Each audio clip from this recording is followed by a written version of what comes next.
Have you ever noticed how the smallest problem can feel absolutely enormous when you are standing right inside of it?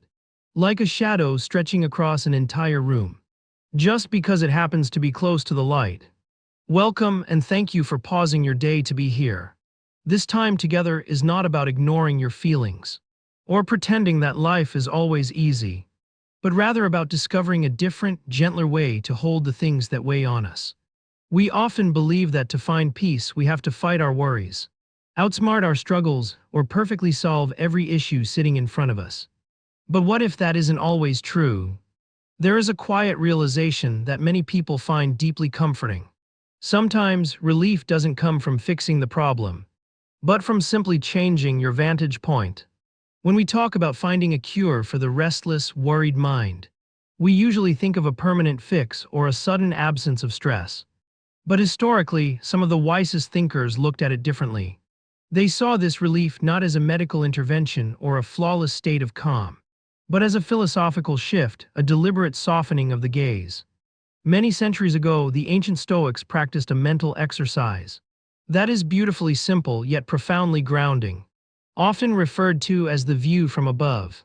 It was never meant to be a rigid doctrine or a way to boast emotional superiority, but just a gentle, accessible tool for the mind. People often notice racing thoughts when life feels too crowded, when a looming deadline, a confusing social interaction, a fear of judgment, or an unexpected change in plans suddenly consumes their entire reality.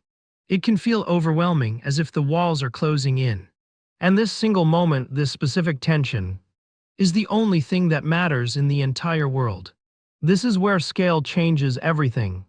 By gently guiding our imagination away from the immediate intensity of our surroundings, we can begin to see our lives through a wider, much more forgiving lens. Imagine, just for a moment, letting your awareness lift up from the room you are sitting in. In your mind's eye, picture yourself floating gently above the roof of your building, looking down at the quiet stillness of the structure. From here, your immediate worries are still there, they are still yours. But they are suddenly sharing space with the rest of your neighborhood. You can see the cars moving slowly down the street, each one carrying someone with their own destination, their own lingering thoughts, their own quiet hopes, and their own unspoken fears. As you imagine drifting even higher, looking down over the entire city, you see thousands and then millions of lives unfolding simultaneously. There are people experiencing great joy and others navigating profound grief. There are new beginnings happening in one building and quiet endings in another. People are making mistakes, apologizing, trying again, succeeding and failing. All of it happening at exactly the same time, weaving a vast, complex tapestry of shared human experience. Here's what distance quietly does. It does not erase your problems, and it certainly does not mean your feelings are invalid or unimportant. What it does is offer your mind a little bit of breathing room. When we are caught in the grip of worry, it feels as though we are the absolute center of the universe, and our current challenge is the defining event of existence. But from a mile above the earth, a difficult email, an awkward conversation, or a moment of uncertainty no longer looks like a catastrophe. It looks like a perfectly ordinary human moment, a tiny, natural ripple in a boundless ocean of events. Many people find that when they visualize this immense scale, the tight, rigid grip of worry naturally begins to loosen. It is often described as a feeling of deep relief, a physical exhalation, a realization that the weight of the world was never actually resting on your shoulders in the first place. You are allowed to be small. You are allowed to be just one person doing your best in a world that is far too large, too ancient, and too complex for anyone to completely control. This mental exercise reminds us of the gentle difference between trying to control everything and simply accepting the flow of life as it beautifully and messily unfolds. We spend so much of our daily energy trying to perfectly orchestrate our days, hoping to avoid any discomfort, any embarrassment, or any uncertainty. We tightly grip the steering wheel of our lives, exhausting ourselves in the process. But from the view from above, as you look down at the curve of the earth, we can see that uncertainty is just an inherent part of the landscape. Rain falls, seasons change, cities grow, and time moves steadily forward, entirely indifferent to our attempts to micromanage it. This is the part most people overlook. When we surrender the need to control every tiny detail, we aren't giving up. We are actually freeing ourselves. We are freeing our energy to focus on what truly matters, which is how we choose to respond to the present moment with kindness and presence.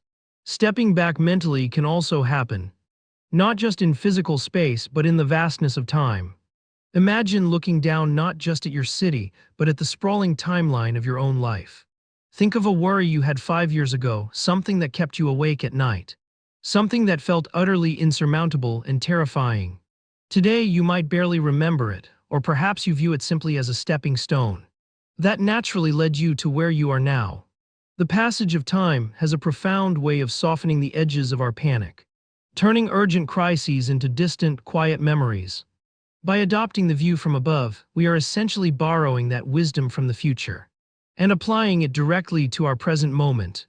We are gently asking ourselves, will this specific worry, this exact frustration matter in a year, in 10 years? When we view our lives against the sweeping backdrop of history and the silent, enduring cosmos, our day-to-day anxieties begin to lose their sharpest teeth.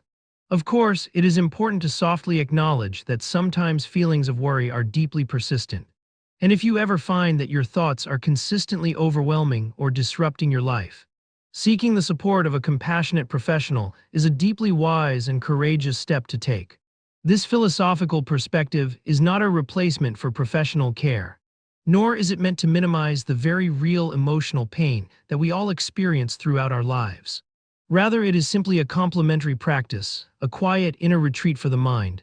When the noise of the day becomes too loud to bear, it is a way to remind ourselves that we belong to something so much larger than our current frustrations. Whenever you feel that familiar tightening in your chest or the rush of racing thoughts, telling you that everything is urgent and essential, you can pause. You can close your eyes, take a slow, deliberate, deep breath, and mentally step back.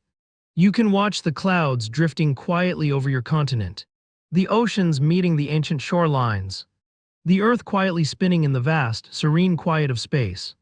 You can remind yourself that your worry is valid, but it is not the whole world. It is just a passing storm in a very large, very resilient sky.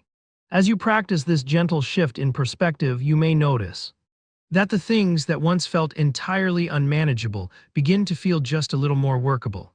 The relief we are so often looking for is rarely about conquering our lives or eliminating every potential problem. It is almost always about finding clarity about our place within them. It is about realizing that we do not have to hold everything together, because the universe is already doing that for us. If we can learn to frequently see our lives from this wider vantage point, we might just find that the space around our problems is far larger, far more accommodating than the problems themselves. From up here, looking down at the gentle rhythm of human existence, you are safe, you are part of a shared, ongoing journey, and you have exactly the space you need to breathe. And as we slowly return our awareness back to the room, back to the physical sensations of the present moment, we bring a piece of that vastness with us, allowing it to soften our steps as we move forward through the rest of our day. From above, what once felt entirely crushing often just feels remarkably manageable. If this reflection resonated with you, feel free to like, comment, and subscribe. Thank you for being here.